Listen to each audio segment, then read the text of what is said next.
From FingerLakes1.com, I'm Josh Durso, and this is Inside the FLX. Our program today begins with a question. What is the health of Seneca Lake? Furthermore, what's being done locally to ensure the long-term health of that and other Finger Lakes? By now, algal blooms have become household terminology with dozens of outbreaks over the last 2 years alone. Today, though, we discuss all of that and more with Frank DiOrio of Seneca Lake Pure Waters. Frank, thanks so much for being here. Thank you, Josh, for inviting me to your podcast. So what is, first off, let's get this out of the way. What is Seneca Lake Pure Waters? How long has it been around? What's it sort of function as? Okay, Seneca Lake Pure Waters Association has been around about 28 years now.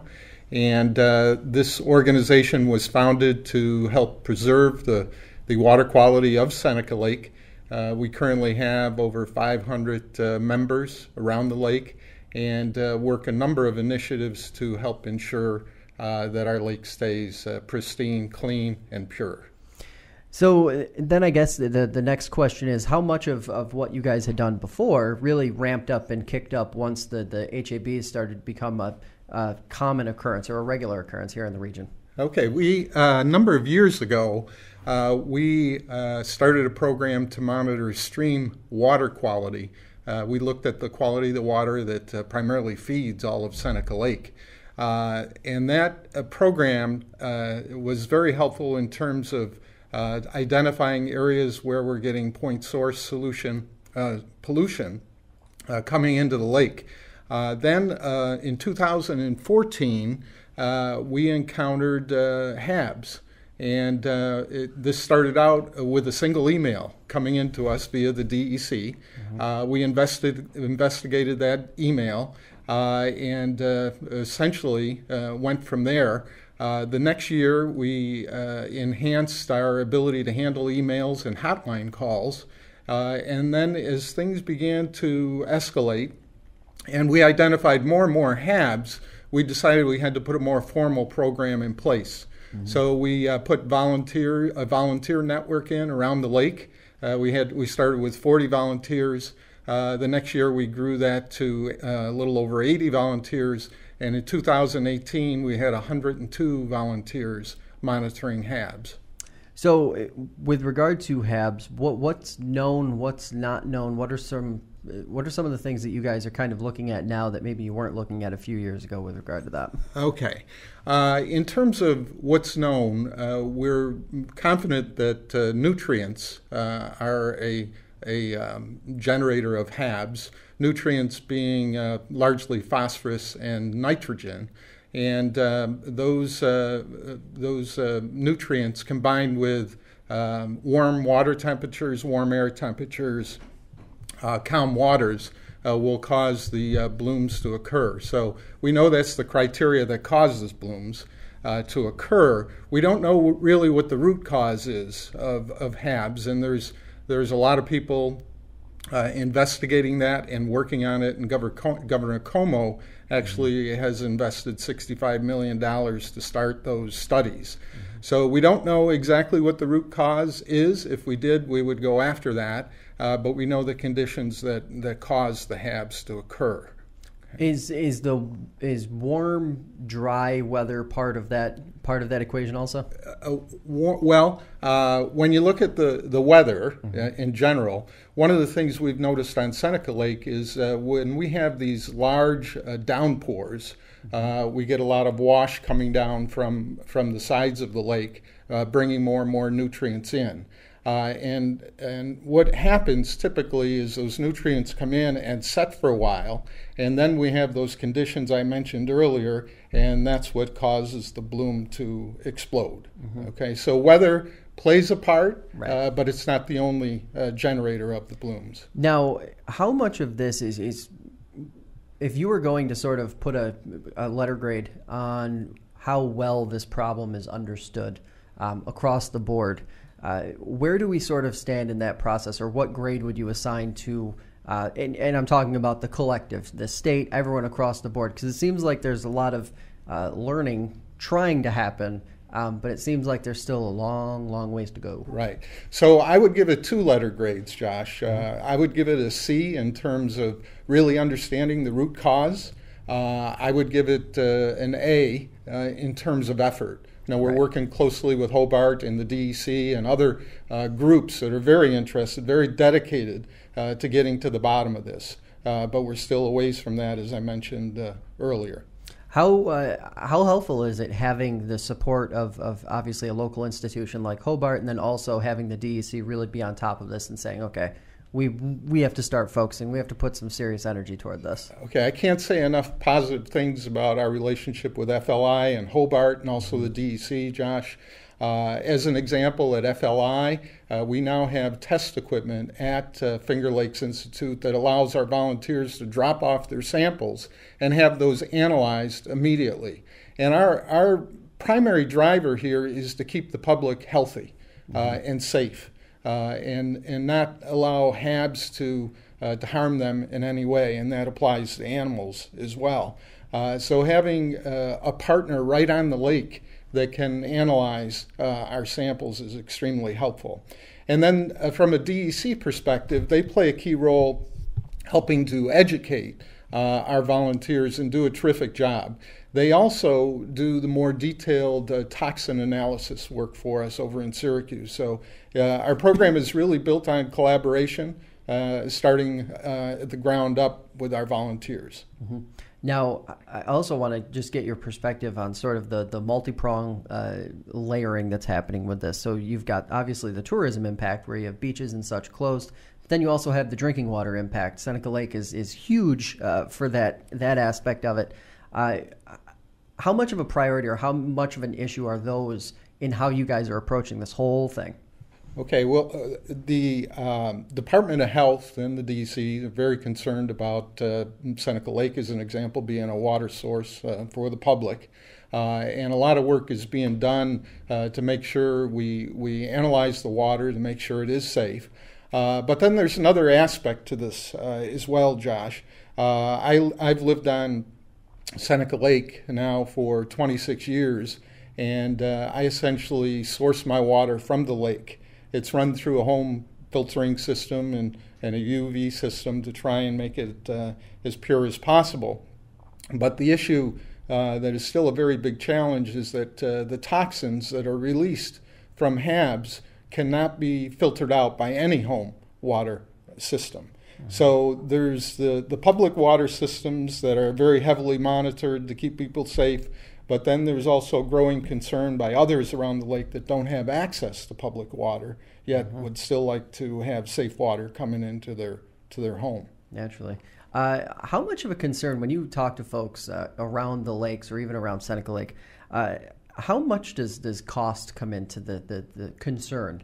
Obviously, this, if it becomes, if it keeps growing, it could become a very, very expensive fight to try and win. Is that something that really resonates with people? It resonates with me, Josh, and I think that's a great question. I don't know that we have full understanding of the value of all the properties around Seneca Lake, as an example, and the value of all the businesses that surround Seneca Lake. Obviously, there's a big concern here if the public gets to the point where they say, well, I'm not thinking about renting anymore because of HABs, or if people say I'm really not looking at property anymore because of HABs. So I don't know of any group, and ourselves included, that has done a financial model that has, number one, summarized the value of businesses and properties around the lake, but number two, begin to size what might happen if there is negative impact on those numbers. I myself think that could be a fairly large financial impact situation. What about the aspect of what infrastructure it would take and the cost of that infrastructure to curb this problem over the long term? Would this be something that you guys think could take a toll on municipal systems, things like that, even just the systems that folks have in place in their own residential areas? Well, my hope, Josh, is that awareness continues to grow to the point where this really doesn't come a disaster that's going to cost a lot of money to fix. I hope that we can be proactive. I think a lot of steps today would fall in the proactive category, but I think more needs to be done. And what I've observed on Seneca Lake, we have public forums, we have more and more public interest, and I think the more public interest and political support we get, the quicker we're going to get to that endpoint where we don't have to worry about HABs any longer. The town and city of Geneva have both been obviously big partners for you guys. How beneficial has it been seeing the like what you just said, the political sort of leadership to guide through this problem, especially on the local level, not just coming from the state? Right. Well, I think Mark Venuti has done an awful lot for us. He's trying to pull all of the municipalities together around Seneca Lake. As you know, Josh, we have 40 of them. 20 have now committed to working together, and we want to get the other 20 committed as quickly as possible for obvious reasons. But I think local support has been very good, and I think there is a realization that if we don't get ahead of the curve, this could be, I don't want to say disaster, but it could be a very negative situation for us.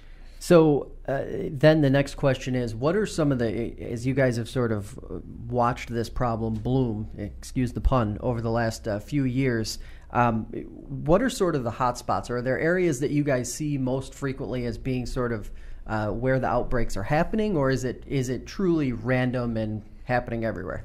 We wish we could tell you, Josh, exactly where HABs occur and where they don't occur on Seneca Lake. Over the last 4 years, what we've observed is that when they take off, they appear to be random. Depending on which way the wind is moving the water, they can tend to migrate to the north end. And as you know, in the summer, the southerly winds tend to push things that way. So I can't really tell you that one area of the lake is worse than another. I will say this. Once the blooms start occurring, and our data now tells us that the first 2 weeks in September tend to be the hot period when the blooms occur, the public really needs to be on notice and be very careful because they can be in front of your place on the lake at 1 hour, and a couple hours later totally disappear or appear to disappear. They may just be moving down in the water column and moving their location. Okay, right. So that's a real issue. So to that end, how difficult is it does that mean that some of them are going missing or unnoticed perhaps if they are able to sort of come and go possibly by even the hour? Well, I've heard one expert describe them as very smart bacterial creatures with intelligent life jackets. So they can actually move in the water column, and again, depending on the winds, move to different locations, and you may or may not know that they're there. Okay, but the best thing you can do is know what they look like, and also the best tools that anybody has for staying safe with HABs is their eyes. Right. Okay, and I found that once you see one, once you sample one, once you're around one, that's probably the best training you could ever get. I know myself, I can easily spot HABs. I've been sampling the last couple of years, and I've observed that our volunteers, once they get engaged, they're expert at finding them too. Right. As a matter of fact, this past year, we had 41 samples collected by our 102 volunteers. 39 of the 41 were confirmed HABs. So it's really a testament to how well our training is, and how, in a sense, with that proper training, it's easy to spot these things. So to that end, give us a rough idea of what a normal algal bloom might look like versus one that is a bad, harmful algal bloom, because obviously anybody who's been around a lake knows there's always algae. That's part of it. Right. But to the harmful side, what are some of the differences? What does that look like compared to what you might just ordinarily find? That's a great question, Josh. Now, first of all, I'd like to talk about what some describe as the rake test or the hand test. I receive many emails and get calls from people that say, I have HABs in front of my place. Could you come check it out? But if you can run your hand through the water and grab something, it's not a HAB.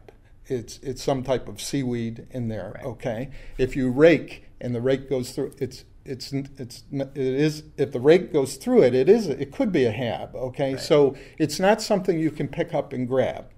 That's point number one. Point number two, HABs themselves appear to have a split pea blue-green paint appearance that's spilled on the water.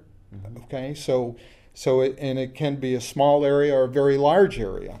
So the best identifier would be the pea soup spilled paint identifier.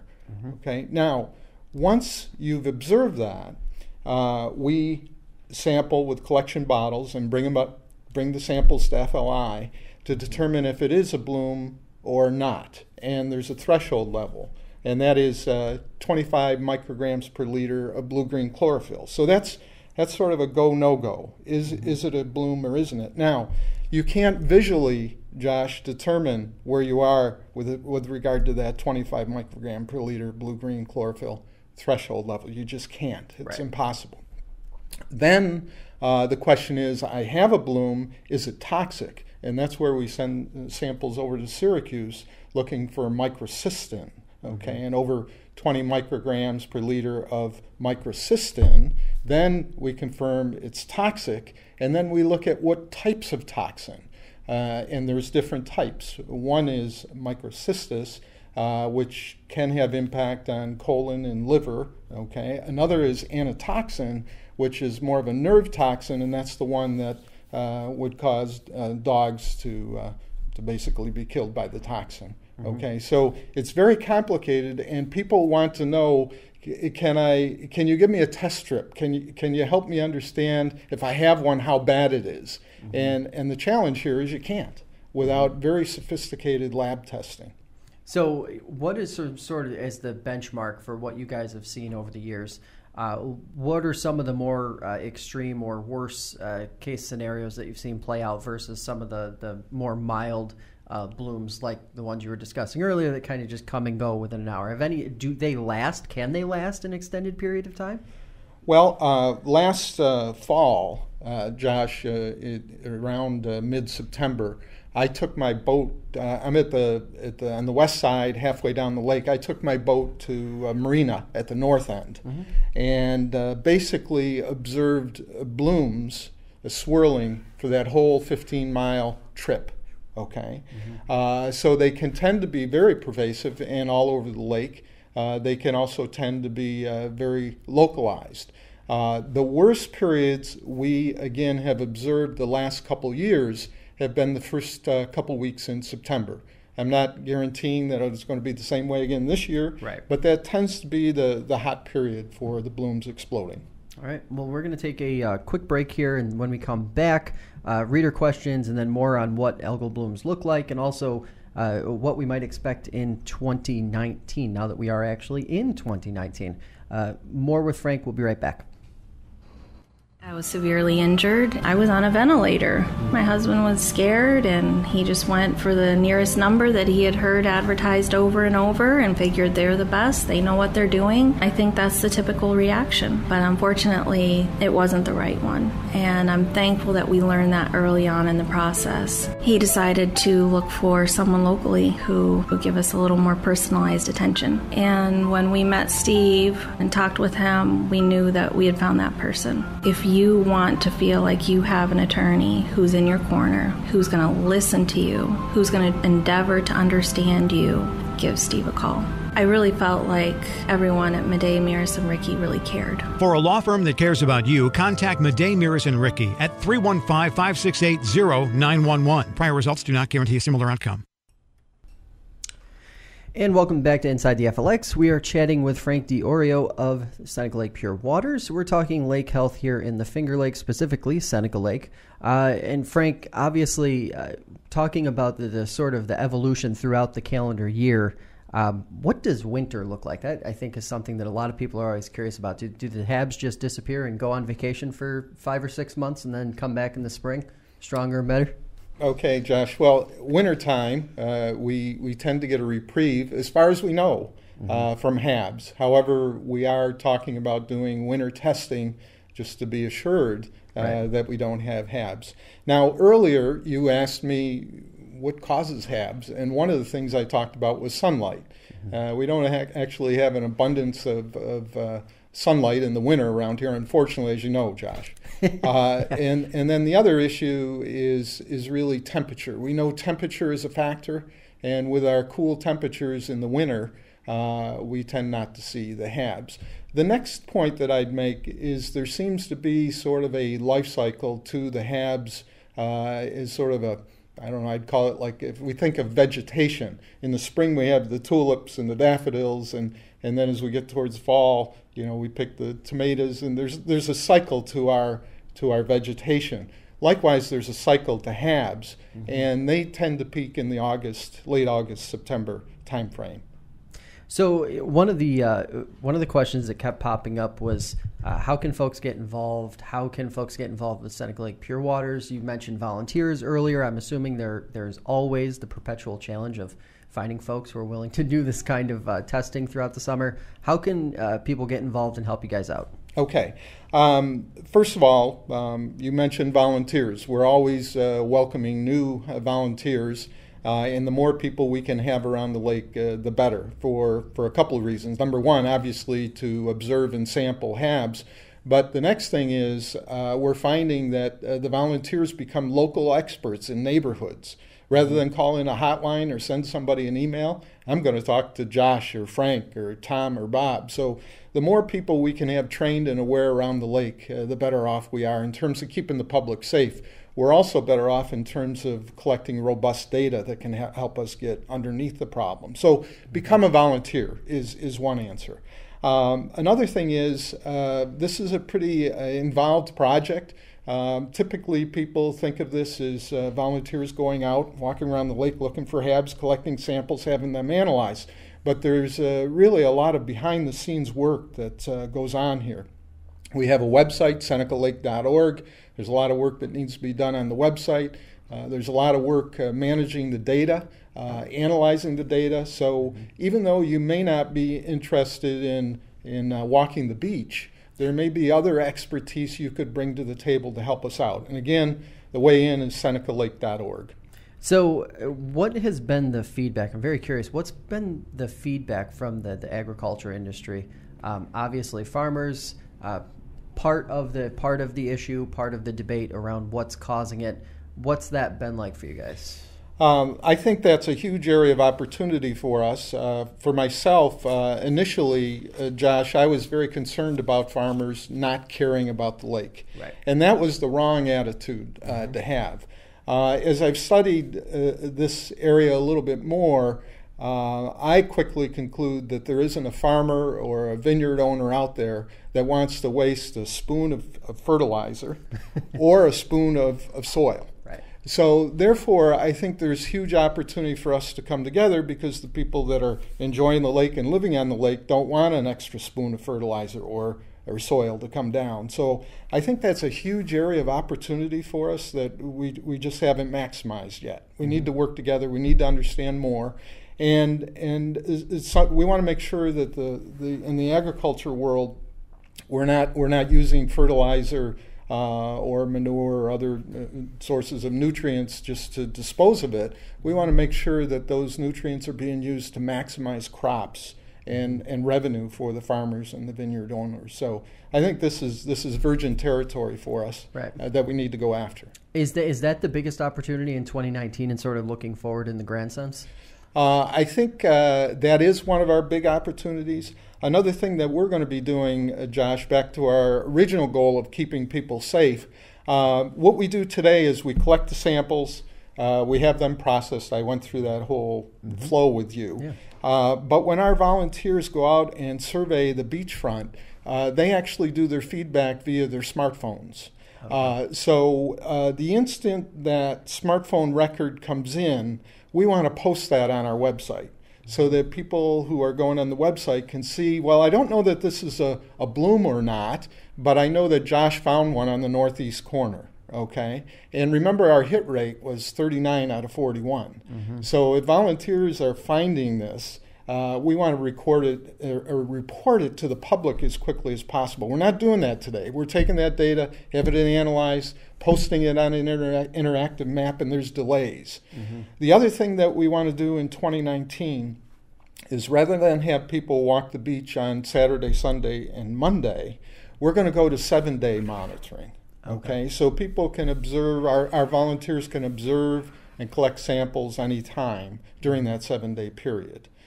So that's going to be another big improvement for us, I think, moving forward. Now, as you guys shift into that 7-day model, is there an expectation that you guys, just by nature of being on the ground more frequently, will find more outbreaks and thereby maybe make it feel like it's worse? Yeah. Yeah, and that's another area of opportunity, Josh. You know, we have HABs on 100 lakes, and the DEC has told us that we have the best program in Seneca in the state. So the fact that we find more blooms, does that mean we have the worst lake?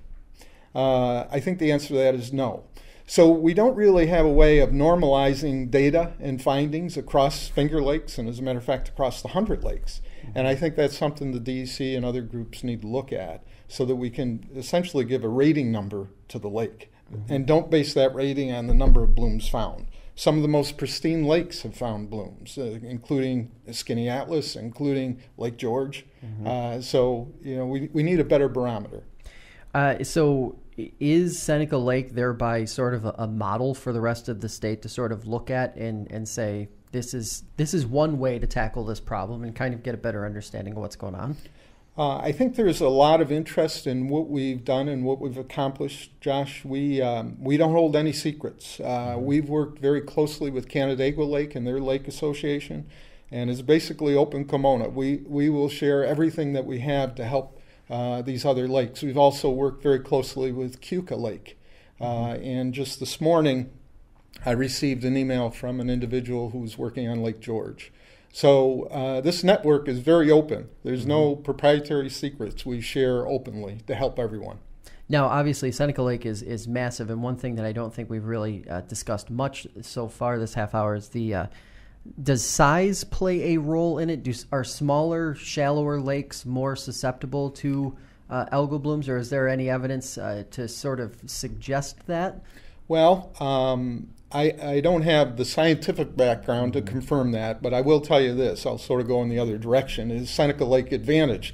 I live right on the lakeshore, and I can see the condition of the lake every day. And a lot of people do not prefer to live on Seneca Lake because it's large, it's deep, and can tend to be rough.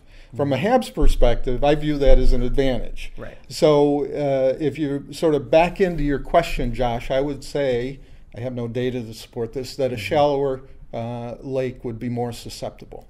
So what does, if you were sort of putting the forecaster's hat on, difficult to do, of course, but what are some of the expectations that you guys have going into 2019, especially that summer, that August through October timeframe? Okay, so as I mentioned earlier, we want to go to real-time reporting of volunteer events on our website to help make a good situation in terms of awareness even better. We want to do that. The other thing that one of our leaders is experimenting with, Josh, is dock stations. Dock stations that can collect information around temperature, and also I mentioned blue-green chlorophyll. So we want to see if we can get some stations that collect data essentially around the clock. And that moves more towards our second objective, which is providing data that helps get to the root source of HABs.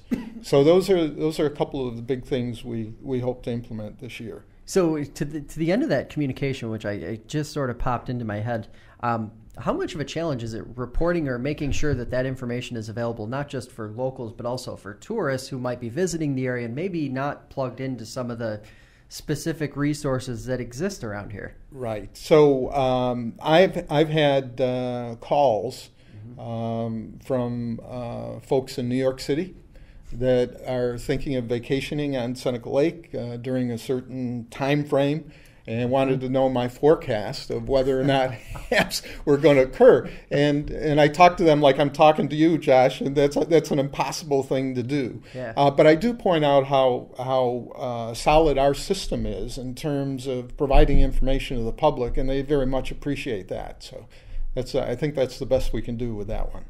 And then, of course, looking forward from obviously a new year, new administration, Governor Cuomo most likely going to be continuing to put that focus and emphasis on clean water. What are your expectations for what he's going to push for over the next several months and then into 2019, 2020, 2021? I think many of the lakes now, Josh, have good volunteer programs in place. Ours may be one of the lead programs, but there's other great programs around the lake. Mm-hmm. So in terms of keeping the public aware and safe, I think we've done a pretty good job there. Earlier you asked me for a letter grade. I think the emphasis and the pressure is really going to be applied more towards the root cause of HABs, and then there's some obvious root causes already. Right? We know septic systems, we know wastewater treatment plants, we know ag runoff. So how can we work together as a team to improve in those areas? And I think that will be the focus. And then, of course, my last question for you, what is one way that folks can just very easily sort of get involved and sort of help steer this in the right direction? Become a volunteer. Mm-hmm. In the case of Seneca Lake, if you're not a member of Pure Waters Group already, please become a member. Mm-hmm. This first of all, takes a lot of personal effort to get this job done, but there's a lot of testing, there's a lot of training preparation, there's a lot of things that cost money. Mm-hmm. So we can also use donations at any time to help support our cause. All right. Well, I appreciate the time and the education here. Obviously, really interesting stuff and stuff that's pretty timely since we're in a little bit of a lull now. But 2019, I'm sure it's going to be busy as always for you guys. Thank you, Josh. Thank you for having me here today. All right. Well, that's all the time we have for today. Remember, new episodes of Inside the FLX drop on Sundays and Thursdays exclusively on FingerLakes1.com. Also, the podcast is available on iTunes, Google Play, and Spotify. If you're watching us on YouTube, be sure to like and subscribe. If you're listening on iTunes, leave a review of the podcast. It helps new listeners discover the show. The latest news and information, as well as breaking news alerts, are available on the FL1 News app. Just search Finger Lakes 1 in the Google Play or App Store on your mobile device. And until next time, keep listening and stay informed.